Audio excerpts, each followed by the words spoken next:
Welcome to That Backyard Property Podcast. I'm your host, Michael Killiner, and I'm a father, a husband, and a mortgage broker. Our goal is to inspire, educate, and empower people through property.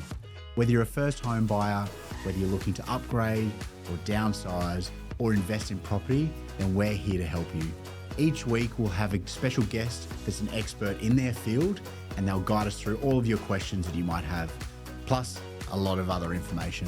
So let's do this. Welcome back to another episode of That Backyard Property Pod. I am pumped this week. We have real estate agent, director, all-round good bloke, David Murray, director of White Fox. Welcome. It's a very nice introduction. Thank you, mate.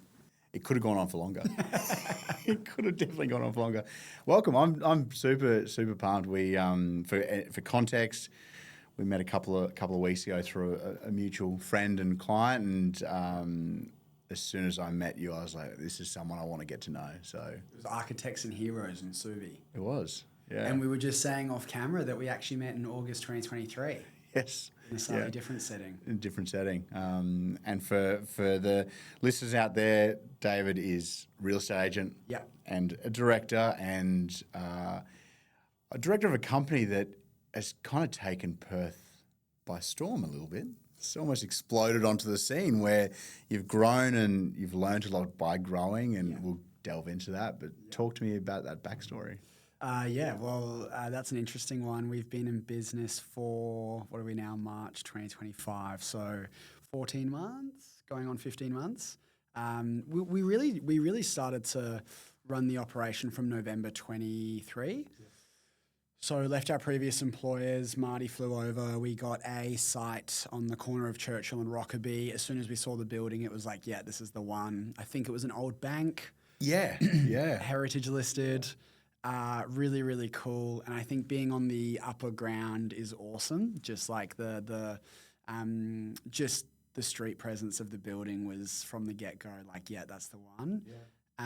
We came from Leederville, which was where our previous employment was, and we thought Subiaco would be a pretty cool location and a great location it has been. Yeah. So onto your question, it was something that happened really quick and really organic. The introduction of the business to Perth. It's funny, November 2023 was when Tusk started as well. Is that right? Bang on. Yeah. Okay. Yeah, so both formed at the same time, both quite quick, both organic, and it's interesting to see us 16 months on. What have you learned in 14, 15 months of business? One foot in front of the other. Yeah. One day at a time. One day at a time. Yeah, and it just compounds. That's the thing I think I've learned the most is it's that sort of cause and effect. You keep putting things out there, you keep opening doors, and it compounds into something that's greater than you thought possible. How many staff do you have now? We're at 7. There's 7 of us. Yeah. How many mortgage brokers? Me. Just you? Yeah. Okay. Yeah. You and 6 support? Yeah, in different capacities. Cool. Yeah, which is... That's phenomenal. It's quite interesting because you're at 20? Yeah, 25. So very different business model because ours is very heavily like sales rep focused, with support probably being the minority of bums on seats, but definitely the majority in terms of like needed and obviously valued. But so 2 slightly different models there. We've got 2 sales coordinators. And then we've really got Sarah, who like heads up operations for Perth and is probably more the conduit for Perth and Melbourne. We've got Dougie, full-time content, creative, works with us and only us exclusively. So we're very lucky because don't know how much you know about real estate, photography and videography. And I'm gonna plug him in here, but definitely in our opinion, the best in Perth, and we're biased, right? So slightly different business models there, but would love to learn a little bit about the supporting staff and colleagues that you have, how they plug in and make your everyday easier. Yeah, absolutely. I think the interesting part is I have done a bit of real estate, working in Darwin. Mum's an agent. Run a successful company out there for a long time, and so being on that side of the industry. I always struggle when someone tells me they were a broker once. I'm like, okay, well, you're not now, so what went wrong. So I was clearly not as good at real estate as I was at broking. We'll touch on that. I want to delve into, to start off with, and I love bookending the pod with this, with what does home mean to you? Given you're involved in so many property transactions, what do you feel like home means to you, whether that's memories of a childhood, a rental that you once had, or something that you possibly lived in to buy? What does home mean? That's a really good question. By the age of 10, I'd lived in 3 different continents. So I was born in Africa, grew up in the UK, and then we moved to Australia when I was 10. Really? So probably lived in upwards of 15 different houses in my young years. We'd never stayed in a house for long. The house we stayed in the longest that I could remember was a house on Crematart Road in Johannesburg. Yeah. We stayed there for 18 months. So we were always moving, and I think with that comes different challenges, but also different benefits, right? Because you get to meet different kids all over the world. And I think when you're a child and you're in primary school, it's very easy to pick up, move to a different side of the world and to fit in. The move to Australia was probably the hardest, but I was 10 years old, so I was probably the oldest, and that's why it was the most challenging. But I was the youngest of 3.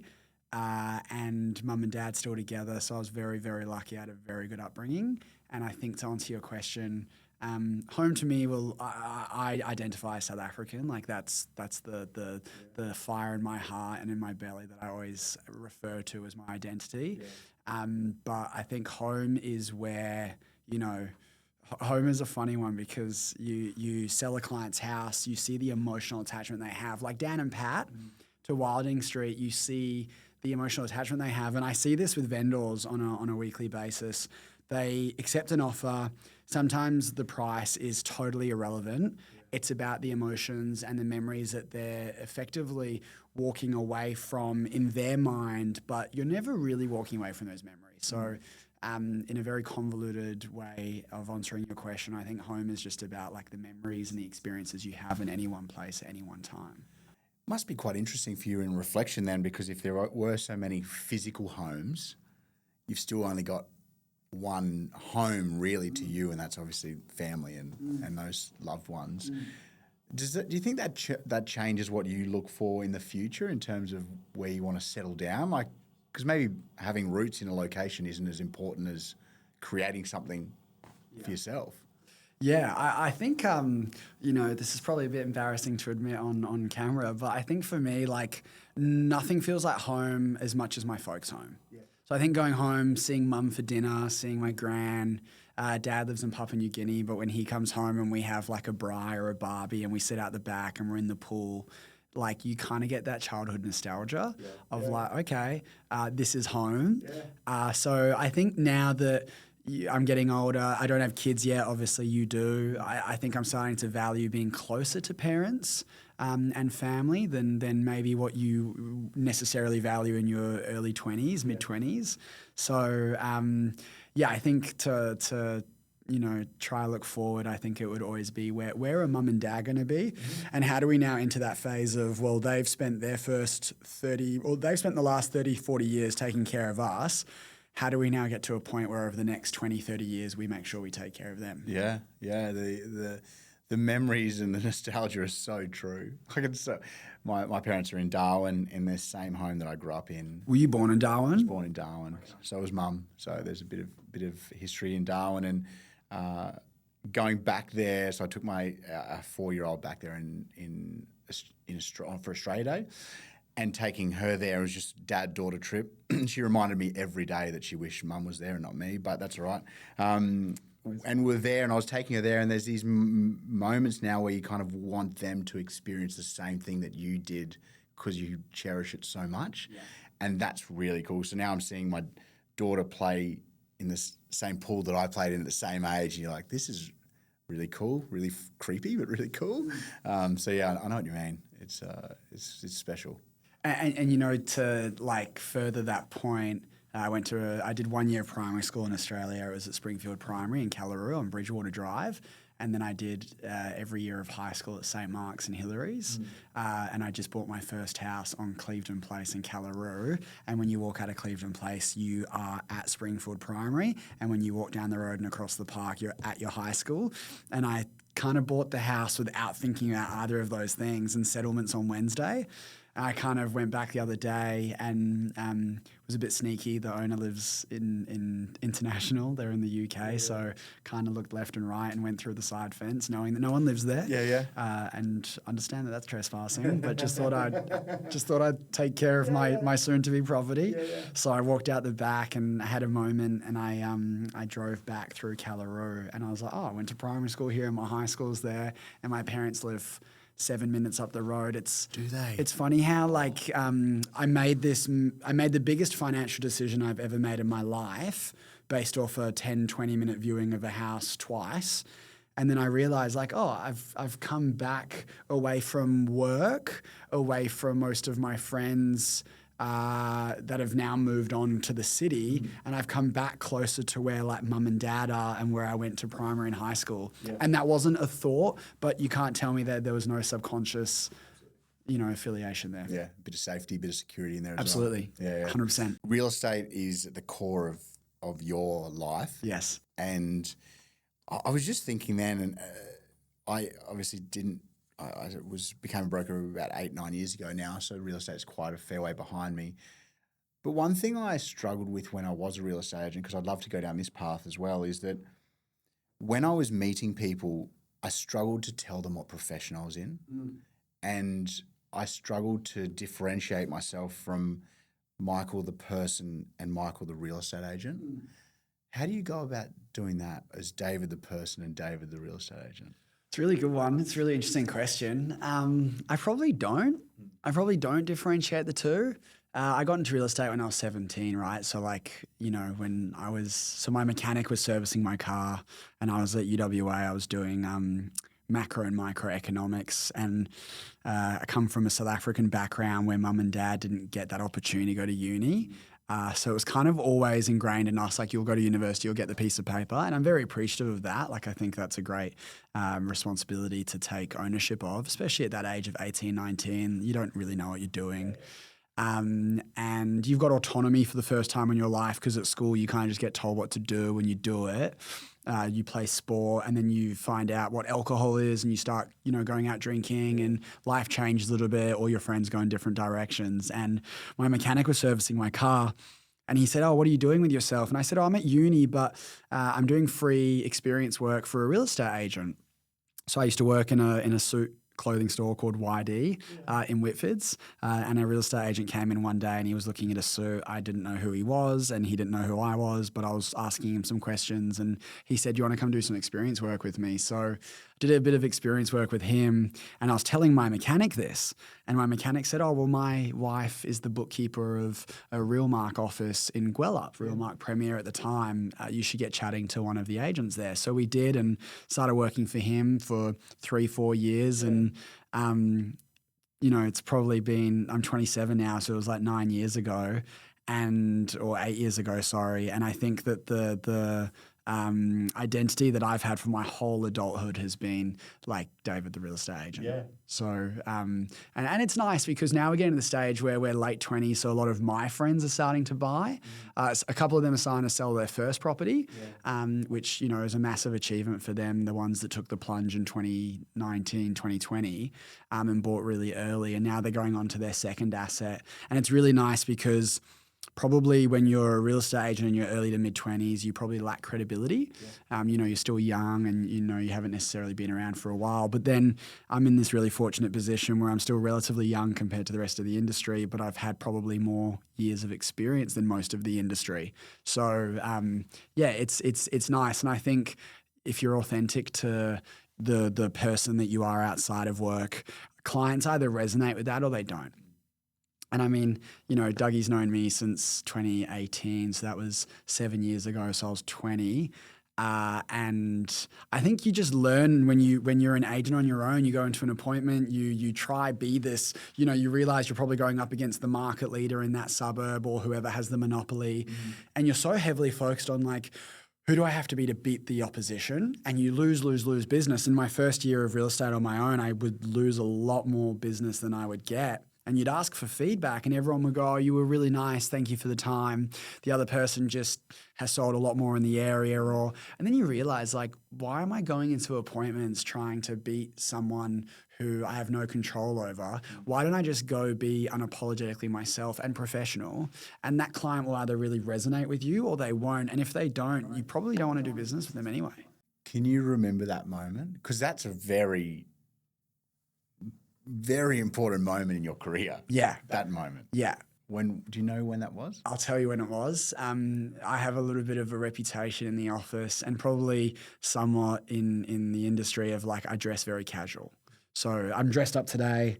We've got a couple of appointments. I'll pick my moments, but I probably wear, and you'll barely ever see me in shoes. Like this is probably a 3, 4, 5 year play that's been going on. You'll never see me in dress shoes, maybe at like a dinner or a work event outside of work. But I followed Gavin Rubinstein at a very young age, and I remember one day he was wearing like a nice suit and sneakers, and I couldn't afford a nice suit, so I thought, well, what about if I got like nice sneakers, and then I just wore like jeans or like nice pants.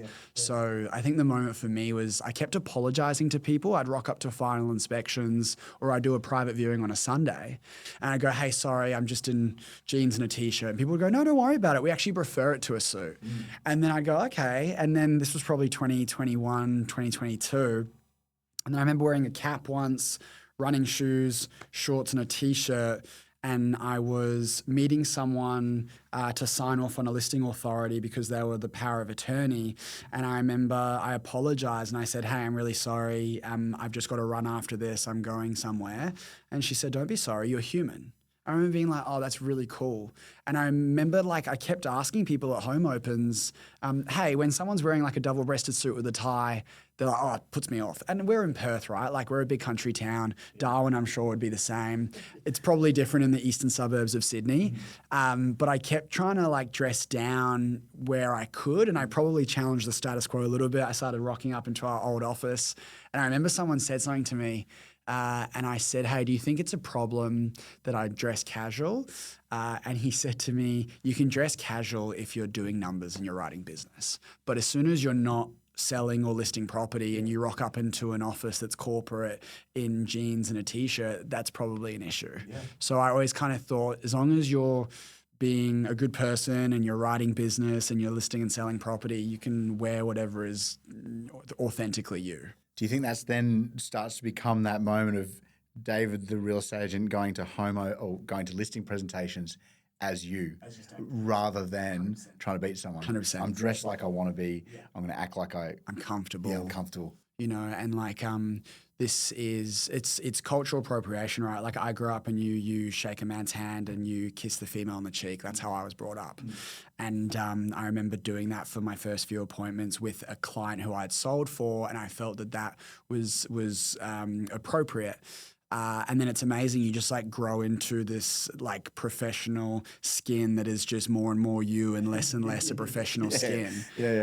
So, you know, not saying every client wants to be kissed on the cheek, but I handle a lot of sales for like nonnas and maybe, you know, a demographic of personality who are comfortable with that, and that's culturally appropriate for them. So I think that you start to just do business with people that just resonate with who you are as a person. Because those are the people that refer, and the people that refer are the ones that you want to do business with, and you go down that path. Absolutely. Pretty special.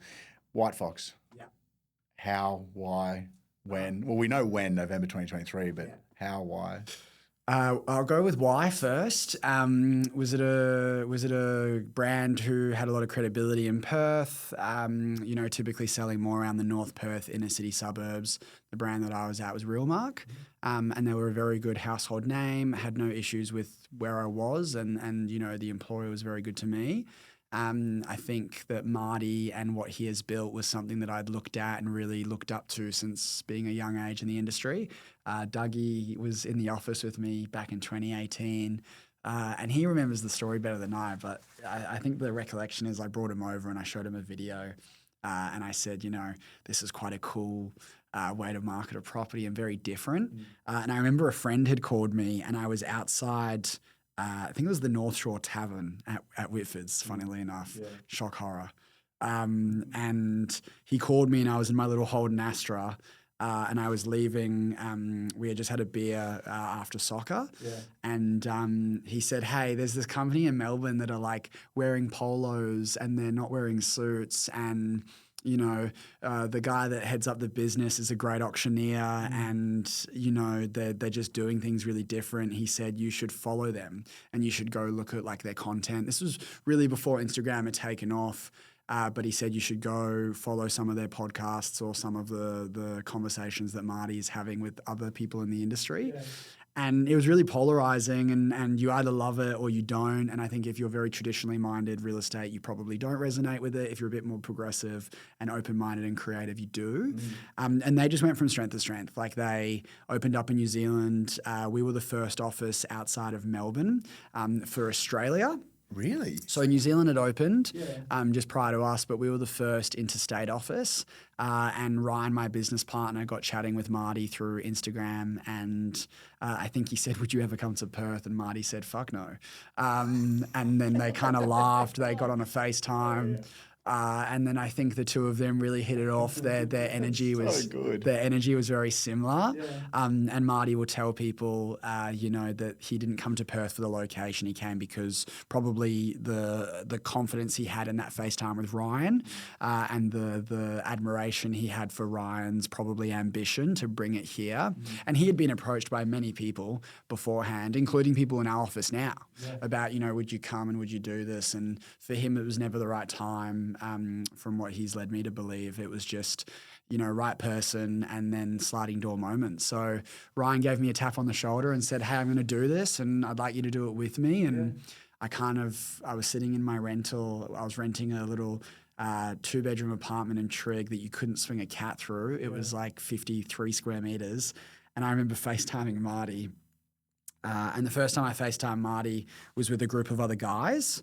And he told me to get off the FaceTime because no one had told him that I was going to be there. So he was like, "Hang on, I don't know you. No disrespect, you've got to get off because this is a private meeting and I haven't been prepared for you to be involved in this conversation." And I was like, yeah, no worries. And you know how they say like meeting your idols can be really dangerous? And you should never meet them. And Ryan hadn't probably idolized the brand or Marty like I had. You've been idolizing it since that moment with the Astra. 100%. So it'd been several years later, and at the time he was like, no, like you got to get off. And I remember being like, yeah, no worries. I remember like leaving being like, "Oh, that's really disappointing." Like I felt really flat. And then he reached out to me personally and he was like, "Hey, let's have a FaceTime, just you and I." And we sat in a FaceTime and he was like, "What do you want to do?" And I remember saying, "I want to write over $2 million in fees. That's really important to me." And he was like, "Okay, well, is that more important to you, or is building a business with a heap of good staff and a great culture and building a nest egg and being able to have multiple offices more important to you?" And I was like, "Oh, that is something that I'd never considered in my life or my career. I just thought I'd always be a real estate agent for the rest of my life." So that was the how, and the why, really. Wow. I didn't expect Instagram DMs to be part of that. 2023, my friend. Yeah. A big wide world. Fantastic. Yeah. And now you're a director and not just a real estate agent. Yeah, it's cool. It's cool. I'll say one thing. I think when you go into an appointment with someone who's selling their home and you say, "Hey, I'm a part owner of this business," I think that has its own weight to it. And I mean, you would know that better than anyone. Have you noticed since opening Tusk that there's been a difference in credibility with cold leads that you've not been referred to but have maybe come to you because of your professional accolades? Is it different when you say, "Hey, this is my business"? Yes. Simple answer. So there's a couple of moments in there that I would touch on. So as a real estate agent, as I said, I didn't feel comfortable in my own skin as a real estate agent. And then I became a broker. And within one day to the next, I hadn't changed as a person. But I sat there as the same person with two different people, two different sets of clients. As a real estate agent, crossed arms, didn't want to talk to me, didn't want to know me. The next day, I'm a broker.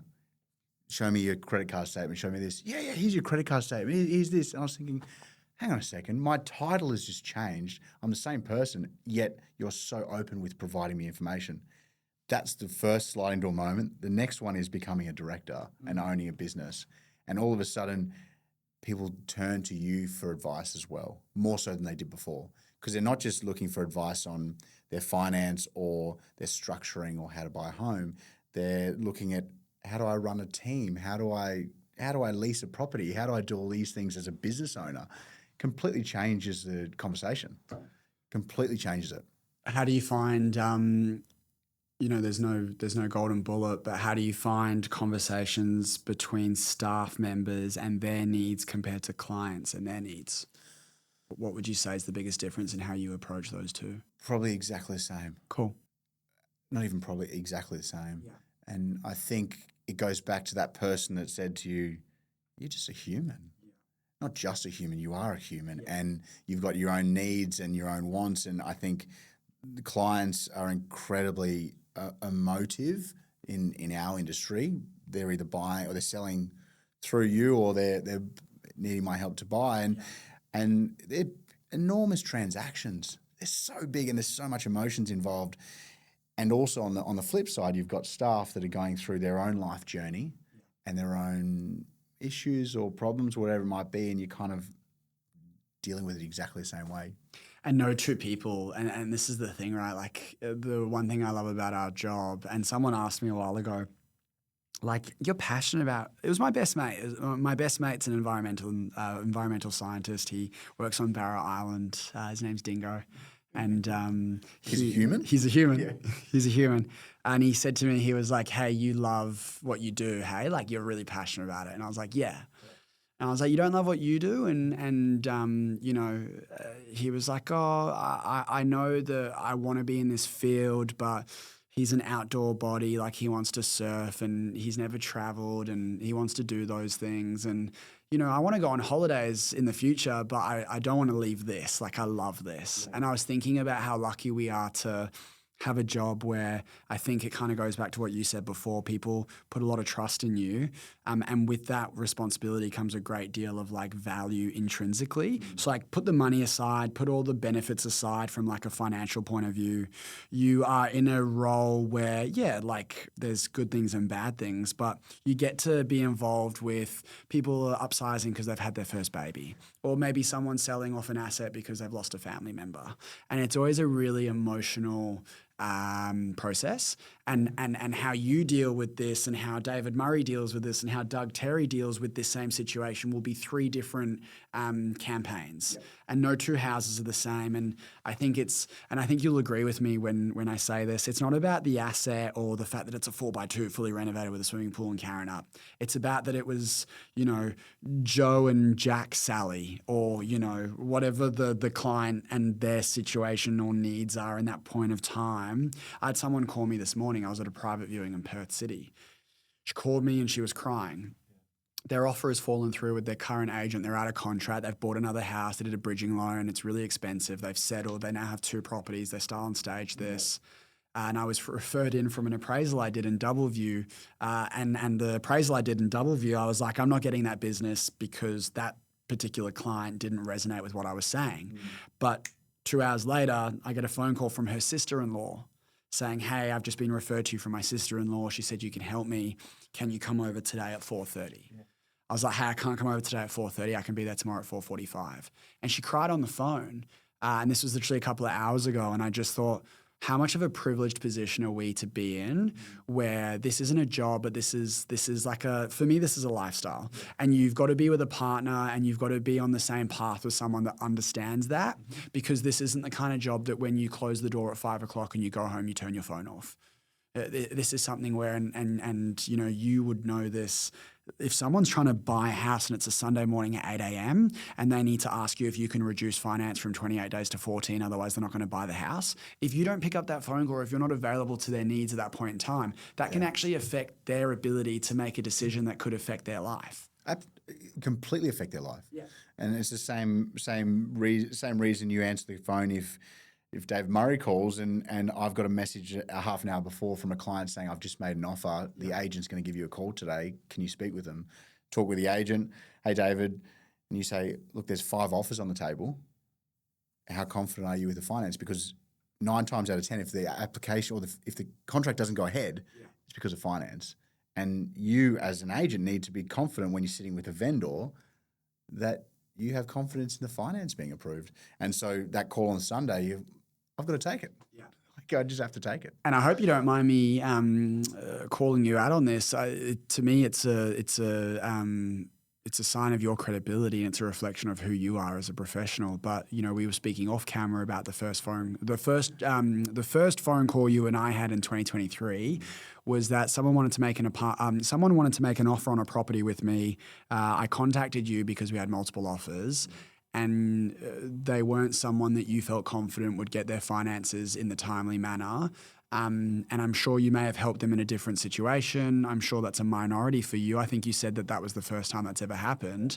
But from a agent's perspective, and even a buyer in the market, if you're not going to get finance, there's no point in anyone lying, trying to fit a square into a circle, trying to buy time, because there's so many other people that get affected by that decision if you had simply said yes on the phone. And I think that comes back from working with mum and having that tough conversation myself with a seller. Yeah. That's heartbreaking. Yeah. Sorry, we've taken your property off the market for 4 weeks and finance has fallen through. Did you speak to the broker? No. How could you sit there with the seller and say that? So that comes from that, because I don't ever want someone to be in that position because of me. It may inadvertently happen because of something out of our control, but if I can see that there's something that's a bit skew-if with an application and someone's not providing the information or the documents, then it's got to be an honest answer back to the agent and say, I don't feel confident with this. Yeah. And I think when you can put someone else's needs and just morals in front of the ability to potentially earn money, because that's not saying that person may not have got their finances. Yeah. You could have pulled a rabbit out of a hat, got paid on the deal, happy days. Yeah. But the fact that you were in a position to say, hey, listen, this probably isn't in your client's best interest right now, and that you put someone else's needs above your financial gain or profit, that's pretty cool. Yeah, and it's funny if you look back, because I'm always thinking about what I do today is going to affect tomorrow. We wouldn't be sitting here today probably if I'd said yes and I'd stuffed up that whole process, knowing in my heart of hearts that it wasn't going to go ahead. Yeah. We probably wouldn't be sitting here today. Well, you didn't know that you were going to set up your own company. I didn't know that I was going to change companies and be involved in ownership. Yeah. And then we didn't know that we were going to be sitting here on a podcast 2 years later. No, but I do know that if you continue to do the right thing, it will eventually come back to you at some point. Yeah. And I guess this is the moment. This is the moment. How do you deal? Obviously, there's the team aspect, and yours is a very heavy sales environment. Yes. I feel ours as a broker is, but I feel that we, not more so than a real estate agent, but we hold this really emotional state or space for clients, and it's not as much about selling. It's much more about understanding bank policy and whatnot. For you, yours is very heavily sales orientated and always has been real estate. How do you deal with a team of hungry agents whilst you're also an agent? That must be challenging. It is. I think it comes on what we said before, like no two people are the same. Different members of staff have different levels of needs. There's some staff members who, you can check in with at the weekly huddle and the sales meeting, and that fills their cup and they love that and they don't want to be bothered by you. And there's other staff members who, they want that high level contact, they want that communication, they want a sounding board. So, Dougie and I were talking about it earlier today. There's no golden bullet, and I've still got a very long way to go to be more successful at this concept. But I think what I've probably learned, some people may disagree with this answer, but it's authentically true to me, is you've got to put your needs and your client's needs before you put anyone else's needs, because I'm still trusted with 60, 65 houses to sell a year, right? And those people have asked me to sell their property and they've paid us a substantial amount of money if we get that transaction right. And the money aside, being given the keys to someone's asset to go, hey, listen, I'm going to trust you for 60 days to sell my property whilst I make decisions for my life, that for me is a priority. Like, no questions asked. We're going to make sure that when that client calls, we pick up the phone. We're going to make sure, and I tell the team this, like, call the client enough that the client never has to call you. Because if you call the client and you update them and you're proactive in your approach, the trust is there. If they don't hear from you for 24 hours, they know, hey, David's probably going to give me a call Thursday morning because he did a viewing yesterday. So I think to answer your question, it was a pretty hard juggling act and a little bit of a different curveball to task early 2024. And what I've learned now, and Ryan's been a phenomenal business partner. He takes a heavy amount of the load with the colleagues and the operations of the business. But what I've learned now is my emotional needs need to be met before I go meet other people's needs. And if I'm not, some people it's training, some people it's meditating. My partner always says to me, she says, if you meditate for 10, 15 minutes a day, you're going to be the best version of yourself. And I haven't taken up that advice from her yet, and I probably will one day. Let's do it. Let's make a pact, because I haven't done any meditation, but I'd certainly be willing to and wanting to. Yeah. I reckon we take that offline. Let's do it. Let's do that. I just don't know how to start. No, I don't either. But I think my form of meditation at the moment is going for a walk with our dog, without a phone. And that's my form of meditation at the moment. And so underrated. Danny's got me into this habit of when we wake up in the morning, and I'm still yet to master it, but don't look at my phone. Let's take the dog to the beach or go get a coffee and go to the park and leave the phone at home for 15 minutes. It's either 5:55 or 6:20 in the morning. No one needs you at that time. So I think it's really nice to go get I'm quite addicted to caffeine, so I do need a coffee in the morning, and that's a habit I'll have to learn how to change. But maybe you and my wife can hang out on that far. Yeah. Because if the coffee is not there, she doesn't want to know about no you. Wife. No, Let's make sure the coffee is there, so the wife is still there. Yeah, my partner knows, hey, unless Dave's had his iced latte in the morning, no point trying to talk to him because it's not a morning person. Yeah. But I think you're right. I think some time away from the phone, and also these situations used to cause me anxiety, sitting in a room with you talking for an hour and being super present and then wondering who's trying to get a hold of me. And now it's just like, you know what, if you miss the business because someone calls you and they needed you at that point in time and you weren't available because you were with someone else, that is out of your control. You have to learn to let go. Probably weren't the right fit anyway. Exactly right. The sign. Tell me. The billboard? Yeah. Tell me about the billboard. Yeah. The billboard's an interesting one. So, I think I'd like to make it extremely aware that we were never intending to upset, and we understand the climate of the majority of Australians at the moment. The billboard was simply trying to cut through the noise and state the obvious of what we do as real estate agents. We work in the vendor's best interest to maximize the price of their asset. And we believe that if you curate the marketing in a way that complements their best features, that you're going to have no stone unturned in the campaign. So in a lot of real estate billboards and paraphernalia and marketing, it's, I don't want to call other agencies out, but it'll be to the effect of the exact same messaging. Their messaging is no different to what we put on that billboard. Just not white with black and that's it. We were just very black and white about saying what we do. Yeah. We maximise the value of your home, or we make homes more expensive. It was something that we were very receptive to the feedback from the Australian public. It obviously went pretty viral on Reddit. I think Marty defended the company's position extremely well on the Today Show, on Sunrise. And is that how far it went? It went really far. It reached a large percentage of people in 24 hours. Good marketing. Well, it spurred a conversation, right? And I think this is the thing, is let's have the conversation. And I was at bowls for a mate's birthday on Saturday, and one of the girls who I think is incredibly funny and very, very outspoken in a great way. She works in PR and communications. And she said to me, I disagreed with the message, and we had a chat about it, and another friend chimed in. And then it got to the point where I went to the bar to get another beer. I came back and 5 people were talking about it, but it was this really intellectual kind of conversation where 5, 6, 7, 27-year-olds were at a bowls club talking about what this billboard did in terms of evoke emotion. So, you know, we are always the first to take feedback on board. And I always ask clients for feedback after the sale, like, hey, where could have we improved, or what did we do that you really resonated with, just so we can get better. But by no means was that ill-intended. So I saw the billboard before we had actually properly met.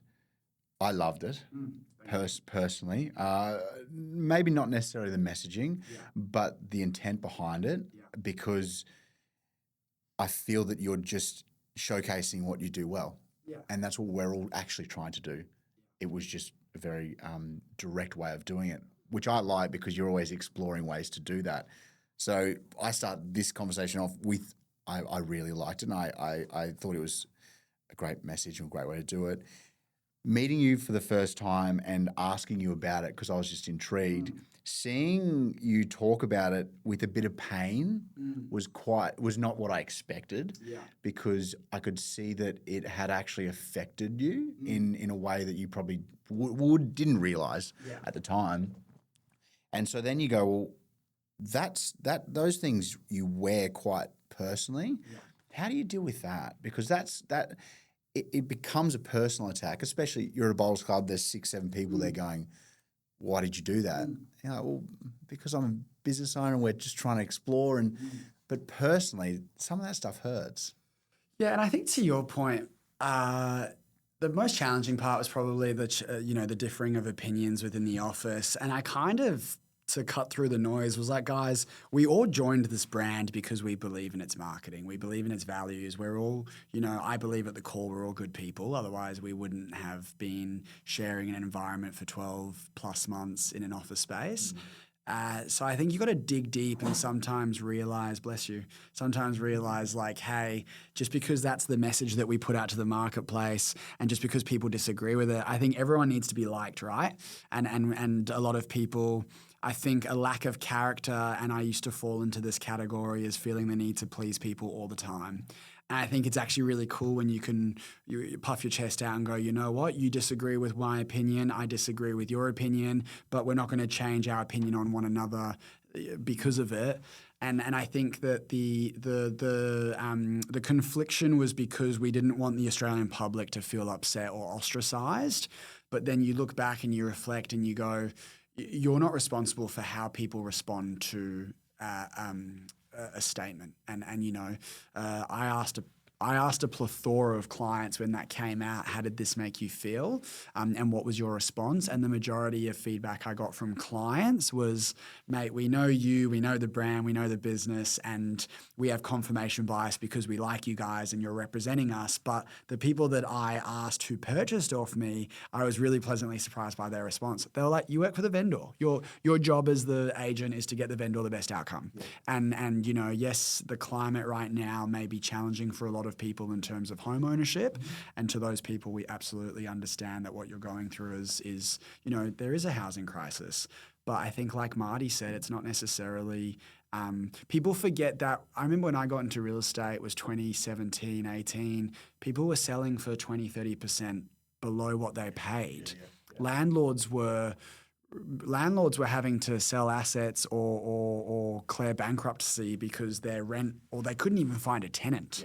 So, I think people forget that, it swings and roundabouts. And just because now is a time where being a homeowner or a landlord is profitable more so than historically, doesn't mean that that's their fault. No, it doesn't. I know exactly what you mean, where landlords charge the rent that it is today, and people get upset that they've increased rent to market value. Yet when the market is terrible and they can't find a tenant, no one's going, oh, too bad landlords. Like I know exactly. No one's going, hey, here's an extra $100 because I feel sorry for you, Mr. and Mrs. Landlord. It's just market conditions. We have no control over it. Who do you turn to for learnings and advice and growth? It's a scary question.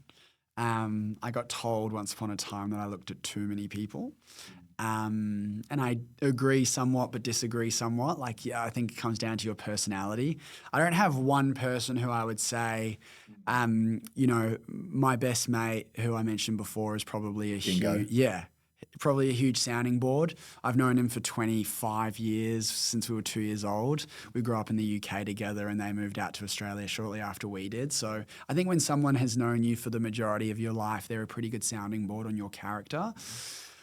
Professionally speaking, I mean, interestingly enough, Marty's brother Taylor has become a huge friend of mine, and you know, I think I like the creative minds. I like leaning on the Dougies, the Taylors. I like leaning on the people who aren't in a sales environment for their opinion, because you know, every agent thinks that they're the best agent and thinks that, you know, they're changing the world, which we're not. We're absolutely not saving lives. So I think people outside of being in the chair of listing and selling are really good to go to. And then also just like family, like my, you know, no one's going to be as honest with you as like your mother. No one's going to tell you how it is as much as like your partner. Strong female relationships in my life are like my partner and my mother would be the first to say, hey, you missed the mark here. So I think, to be honest, inner circle. Yeah. Inner circle. And yourself? So I was going to say, do you have quite a, in terms of, without going too deep, a mother and a father that the mother is the more... Mum was the taskmaster. Dad will be, if you call him at 2 o'clock in the morning and say, oh shit, I need help, he's there. So both of them are really good to balance one another. Yeah. So then at school, this is always a good test. If the principal said, I'm going to call your mother or your father, I know that when it happened to me and they said, I'm going to call your mother, but she didn't answer the phone, I go, whew, that's good. call dad, it's fine. Dad will tell you a story. We were renting a house in Connolly and I was sitting in my double bunk bed and I was crying because mum was ruling the roost and I was really upset about something because I had acted like a jackass and I texted Dad and I said, quick Dad, you have to come home. Mum's going crazy. And he'll always bring up that story of like, Dad's 6'4", he's 110 kilograms, he's a big boy. Yeah. And the mum was the one that we were scared of growing up. Yeah, absolutely. Yeah. And I think that the best part for me is the mum's the one that I've turned to for business. She's the one that I've turned to for growth and that's the person that I have looked to for a very long time. So it's amazing how... Is that your sounding board? Absolutely. Yeah. Absolutely. Including my wife as well. And they're both very strong, independent women. And I think that's an amazing thing to have in your corner. Yeah. So for both of those two people to have there, I feel pretty safe. I feel safe. I had this thought the other day is like, when a property can't sell or, you know, you get thrown a curveball or there's an issue with staff, like to be in this position is still a privilege. Yeah. You know. Property market. Yeah. We'll finish off with property market and then being proud of yourself. This property is market. exciting. Where do you think we'll be in a year? Oh my God. Every 2 months, I think the opposite of what's going to happen. And I always remind people that the people who said the market was going to tank when COVID hit are the very people now who are telling everyone that's going to skyrocket for the next 2 years. So I think be very careful about the crystal ball. Not everyone has a professional opinion. We're lucky because we see inquiry. Yeah. And I think inquiry is the ground level. Inquiry is the ground level of like what's going on in the market. So to answer your question, mate, I reckon that we're going to have slow growth this year. Don't think we're going to see the growth we saw last year. Shoot me if I get this wrong, but I think that we will probably see 5 to 10% inflationary pressure this year in Perth. Obviously, the Reserve Bank, this is your expertise more than mine. They may cut the cash rate again. They may not. They obviously make their decisions heavily based on the eastern states and inflationary pressures. However, I don't see us crashing or going backwards, but I'm seeing less inquiry. I'm seeing lower groups through opens. I'm seeing less offers per campaign, but it's stock dependent.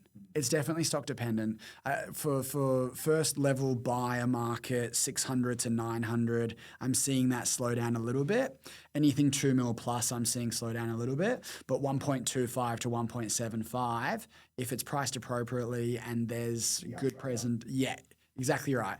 That market where you're upgrading from your first home, maybe you're downsizing from your mansion that you raised kids in, that market is still very, very attractive and is still liquidating very quick for a high price. Yeah. Your sentiment? I mean... Very similar. Yeah. Very similar. I think we found out that interest rates don't dictate the property market as much as we thought.